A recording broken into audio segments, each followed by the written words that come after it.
son castrates his father. That is how the mess of Greek mythology starts. That's Kronos overthrowing Uranos, and then Kronos swallows his own kids to avoid the same fate. You never gave us room to grow, Father. Oh, this again. And there's that whole, may your children destroy you as you destroyed me thing. I'm sorry. I said that in a moment of castration. I hear that, but words cut deeper than sickle. Kronos? I'm serious. Do you know what my therapist says? Kronos. She says I have prophecy anxiety and that it's ruining my marriage. Rhea is just not the same sister wife I married. She might be a bit cross that you swallow her children whole, which I wouldn't be doing if you hadn't smothered us. The first three rulers of the Greek cosmos are Uranos, Kronos, and Zeus. Grandpa, son, grandson.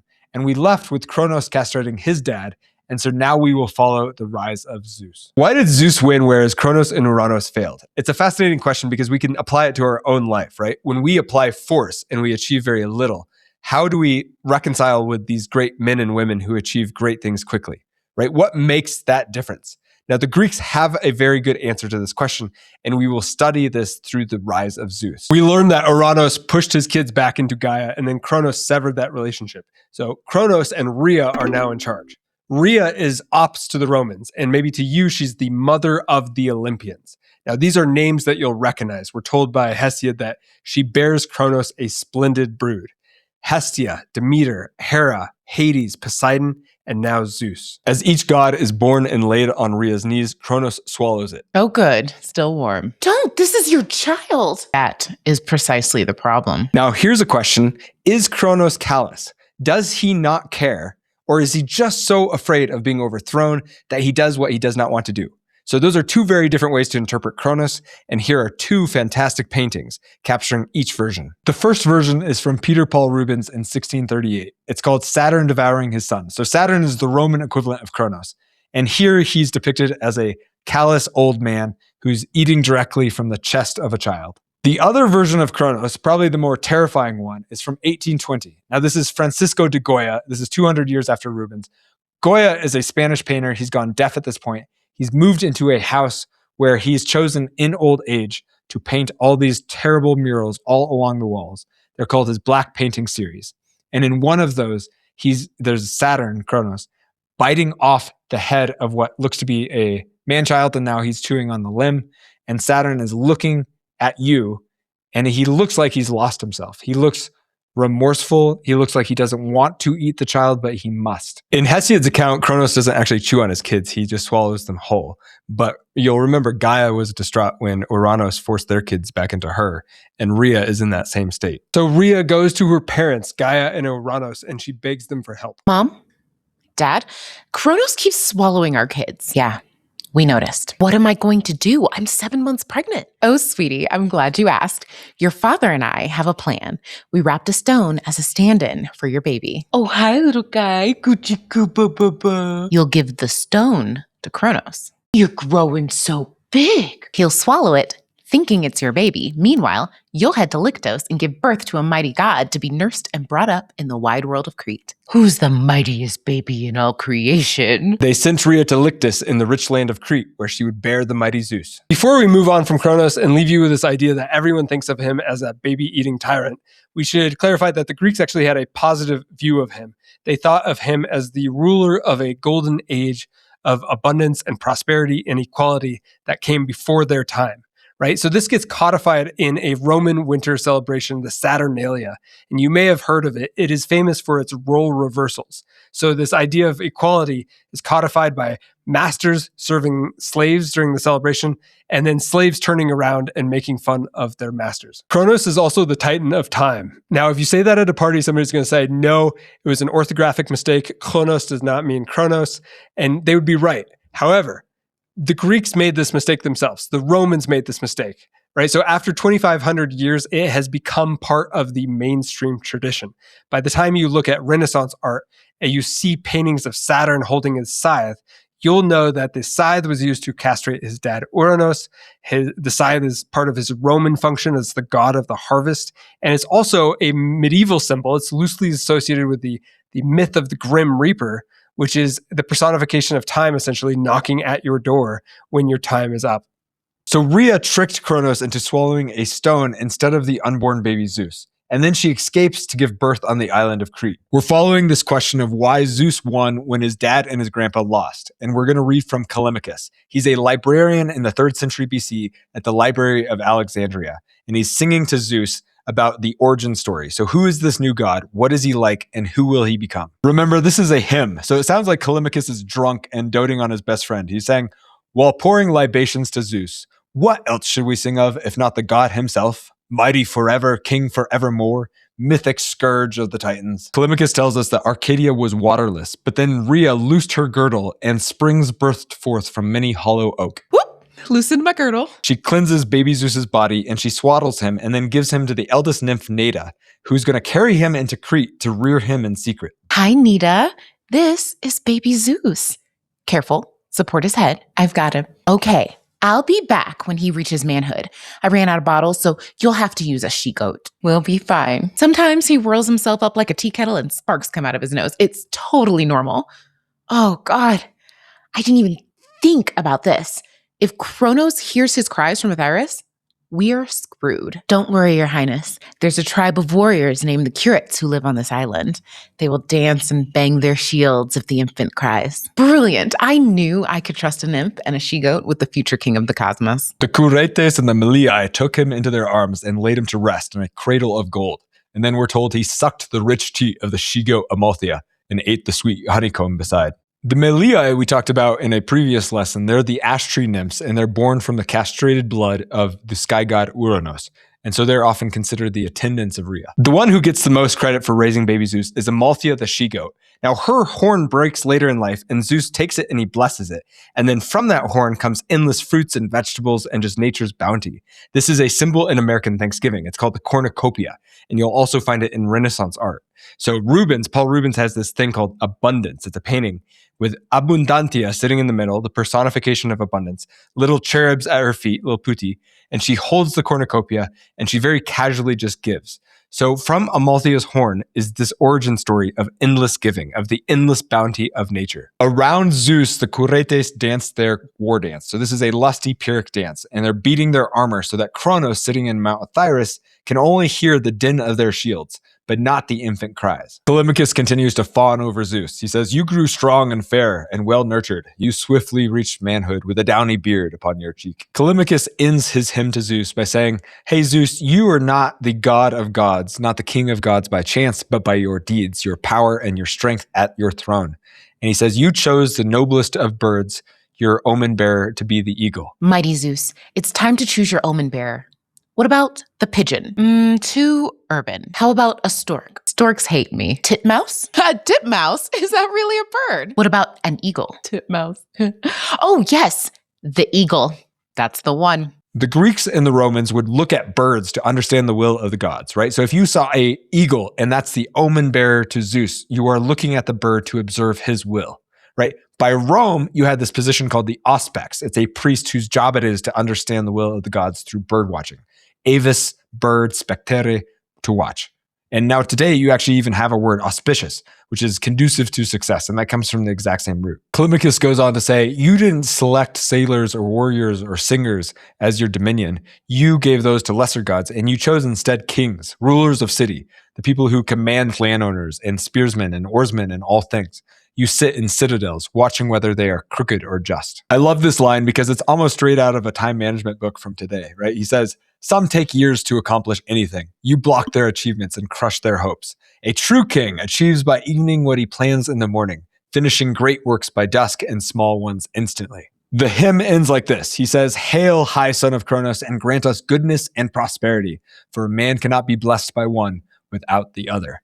So in the eyes of Callimachus, prosperity and goodness come hand in hand. Now Zeus is fully grown up, and we're going to hear from the late British mythographer Kenneth McLeish as Zeus returns from Crete to overthrow his dad Kronos. Zeus grew up safe from his father's rage. At last it was time to punish his father and claim his inheritance. Zeus first goes to Metis for advice. Now this is an obvious place to go because Metis is the goddess or the Oceanid of wise counsel. She's also Zeus's future wife, not to spoil the ending. And he's going to her to ask advice on how to overthrow Kronos because he knows that she thinks ill of Kronos. McLeish tells us that Metis lives in a far corner of the world, so she lives beside the swirl of Okeanos, and she's very hard to find because she dislikes taking recognizable shape. As Zeus watched, she took on different shapes before his eyes, finally settling on a creature, part owl, part fox, part snake. Metis, old girl, how are you? Speak, Zeus. What do you want? Well, you see, my siblings are sloshing about in my father's belly, and I find myself needing a touch of that wisdom we all know you for. You need an emetic. It irritates the gastric lining and sends up a signal to the vagus nerve. Right, no doubt. The stomach then begins reverse peristalsis. The duodenum tightens and result. He is a bit of a duodenum. I quite agree, but be a dear and give me the nub of it. Go to Kronos. Your mother will persuade him to make you cupbearer. Give him nectar mixed with these toxic herbs. And Kronos will upchuck your siblings. Best stand back a bit. Good Lord. No more than that, and she was gone. Where she had been, a tuft of gray herbs grew beside a stone. Zeus gathered them and went to Kronos' palace on Mount Osiris. As soon as Zeus walks into the hall, his mom, Rhea, spots him. Now, Kronos doesn't suspect anything. In his mind, he's swallowed all of his kids, right? So why would one be in his hall? Kronos is watching what he thinks is his cupbearer, Zeus, fill the goblet with nectar, sprinkle gray herbs on top, and then hand him the goblet. And he raises it to his lips and drinks. As soon as Kronos drinks this cup, he is engulfed in agony. Guys, that's no good. What's wrong, husband? Irritated gastric lining, reverse peristalsis. Since when is everyone a GI specialist? Impending emesis, duodenal contraction. That's right, Kronos. My name is Zeus Cretigenus. You've swallowed my siblings. Prepare to disgorge. He writhed and vomited, and as he vomited, up from his gullet came first the stone that Rhea had given him in place of Zeus, and then his 5 children, unharmed and whole. Kronos' kids come out in reverse order of when they were born. So let's revisit these names because these are the Olympians and they're the cast of characters for our next video. So you have Poseidon, you have Hades, you have Hera, future queen of the gods, Demeter, and Hestia. But of course, the first thing that comes up is actually the stone that Kronos swallowed thinking it was Zeus. And Zeus takes this thing that was supposed to be himself and he places this sacred stone at Pytho or Delphi.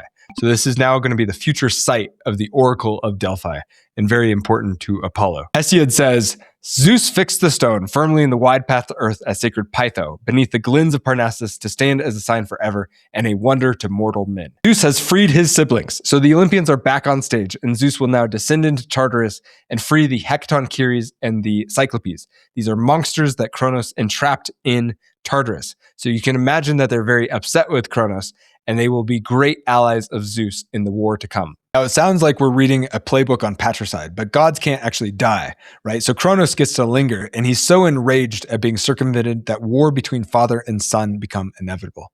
So Berens tells us the rival forces arrange themselves on 2 separate high mountains in Thessaly. Remember that Mount Othrys and Mount Olympus are actually mountains in Greece. So this cosmic battle between Titans and Olympians is actually happening in a stretch of Thessaly about 76 miles wide. The fact that these are real mountains makes you wonder, if the ancient Greeks actually thought their gods were up there, why not just climb up and verify the address?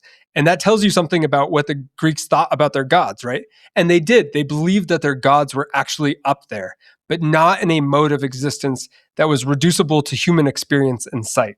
While we're pointing out real places, Mars has its own Mount Olympus, Olympus Mons, and it is the tallest volcano in our solar system. Zeus and his siblings took stand on Mount Olympus. That's where they get the name Olympians. And they're joined by Titans who defected from Kronos. But meanwhile, most of the Titans with Kronos actually set up shop on Mount Osiris on the other side of Thessaly. And the 2 sides prepare for battle. The struggle was long and fierce, and at length Zeus, finding that he was no nearer to victory than before, bethought himself of the existence of the imprisoned giants, and knowing that they would be able to render him most powerful assistance, he hastened to liberate them. He called to his aid the Cyclops, who had 1 eye each in the middle of their foreheads. They were called Brontes, thunder, Steropes, lightning, and Arges, brightness. And you've heard those names before in the previous video. My dear uncles, will you join our fight against the Titans? But they're Titans. Their name literally means enormous. Strictly speaking, it means the straining ones. Wait, what? Yes, primordial deities who strain themselves until they're purple in the face. Constipated tryhards, the lot. Grandpa's words, not mine. I was taught they were mighty colossi of titanic power. Sure, in modern English. In the original Greek, it's closer to overreaching blowhard. All right. They responded to his summons for help and brought with them tremendous thunderbolts, which the Hecatoncheires with their 100 hands hurled down upon the enemy. So this is a massive battle advantage. And here's the thing. Uranos had rejected the Hecatoncheires and the Cyclopes by pushing them into Gaia. Kronos imprisoned them and tried to control them. So you have denial and control, the exact same pattern you had with the Titans themselves. Now, Zeus is the first person to leverage them. He meets them on their own terms. We're getting closer to our answer of why Zeus wins. Helped by his new friends, Zeus makes a furious onslaught on his enemies. And so tremendous was that encounter that nature is said to have throbbed in accord with the will of the gods. Berens makes it clear that Zeus has the advantage now, right? He says the sea rose mountains high and its angry billows hissed and foamed. The earth shook, the heavens sent forth rolling thunder and flash after flash of death-bringing lightning. Victory smiled upon Zeus, and then Kronos and his army are overthrown, and they're dispatched away to the lower world. The war between Titans and Olympians is known to us as the Titanomachy. And here's the great Stephen Fry giving us a beautiful epilogue to that war. While most of the details of this 10-year war may be lost to us, we do know that the heat and fury, the explosive power and colossal energy released by the battling titans, gods, and monsters caused mountains to bellow fire and the ground itself to quake and crack. Many islands and land masses were formed by these battles. Whole continents shifted and reshaped themselves, and much of the world as we know it owes its geography to these seismic disturbances, to this literally earth-shaking conflict. Zeus and his brothers Poseidon and Hades, after they gained complete victory over their enemies, started to discuss how the world which they had conquered should be divided between them. They settled it by lot that Zeus would be the supreme ruler of heaven, and Hades would govern the underworld, and Poseidon would command the sea. But the supremacy of Zeus was known everywhere, and he governed from on high upon Mount Olympus. Haha, lads, don't be bummed. Poseidon, you get dominion over the entire sea, and sea turtles, and sea slugs, and sea anemones. Anemones. Yes, those fellas. It's all wet. It'll dry, old bean. Things generally do. And dear Hades, Lord of the dead, how I envy you. Oh, please, Zeus. All things of wealth come from below. Before long, they'll be calling you Pluton, the wealthy one. You can't spin this. You rule the living and I get their remains. My dear Hades, that brisk pessimism is exactly why you're the man for the job. With Kronos banished and the cosmos now unified under Zeus and his brothers, we find ourselves starting a new chapter in the history of the gods. Why did Zeus win? How did Zeus Kretagonia, a little baby Zeus on Crete, become Zeus Basilios, king of the cosmos? Uranos is our first king, and he fails by trying to suppress the emergence of life. He forces his offspring back into Gaia, and for that forcefulness, nature plots his castration. Kronos is our next king, and he's a Titan king. He's a straining one, and he's afraid. He's afraid of his offspring, so he tries to contain the emergence of life within himself. So by resisting life, he too fails. It's wild that a Greek deity, a supreme deity, can fail at all, right? They suffer consequences for their overreach, just as we'll see heroes do. Zeus, Kronos, and Uranos, in their independent reigns, reported to no one. They're the top of the top, and yet somehow they are still bound. Bound by what? Different playwrights and poets used different words to express this idea of cosmic limitation. One of my favorites is Ananke, which means necessity. And you can think of Ananke as reality in its non-negotiable aspect. Zeus wins by aligning himself with reality, with nature, right? So his dad tried to control reality and his grandpa tried to deny reality. And instead, Zeus is out there making allies and apportioning honors. He joins himself with Themis. He governs a world that is structured by fate and seasons and oaths. The Greeks valued strength, and Zeus does use Kratos and Bia, strength and force, but it's not what distinguishes him from Uranos and Kronos. They're all powerful, they're all strong. Zeus is only unique because he obeys necessity. Zeus is in charge of oaths, and yet he never breaks it. He appoints the river Styx, then he makes oaths, and then he sticks to them, right? Similarly, when he has the Moirai with Themis, the Moirai are the fates, and the Moirai decree the fates of heroes that Zeus disagrees with.